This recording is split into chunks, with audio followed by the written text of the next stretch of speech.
شهر رمضان الذي أنزل فيه القرآن. بسم الله الرحمن الرحيم. الحمد لله رب العالمين، والصلاة والسلام على رسول الله صلى الله عليه وسلم. يروكنا كيسة أمو أنها صفنو وهي أحكام عيدينيتي. أحكام العيدين، أحكام العيدة الدولا سنرة كفا عيدة فريتش فتشو وفتغاري وفتشو تطلفتشو برباجي سار. أكسم أما اللي عيدة فطري كيسة أمو ودوغر عيدات التنبهين وفترون برباجي سارا. فالا عيد الأضحى، عيد الأضحى أمو deebi'anii faxaranii namni hudiyyaa qalu tiruu hudiyyaa isaa irratti faxara.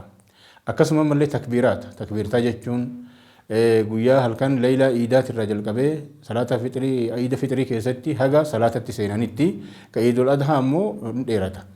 Afreessan ammoo salaanni iidaa sadarkaa qabdi, bakkeen itti salaatamtullee musallaa keessatti. Akkasuma mallee dubartiilleen iidatti bahuun sunnaadha, barbaachisaadha. Hattan tahiidii qabdullee achi baatee iida shaarakuun barbaachisaadha.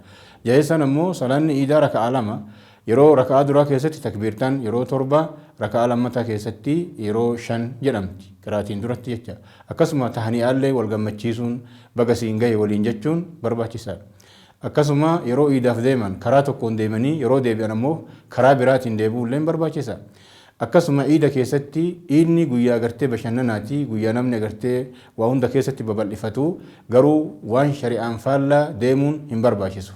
Sirbuun, muuziqaa adda addaa dhageeffachuun waan adda addaa hin barbaachisu jecha.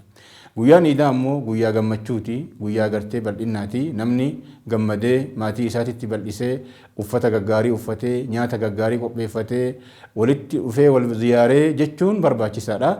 Kun agartee waan rabbiin nu halalchee waan haraaman dalaginiin guyyaan iidaa guyyaa gammachuuti.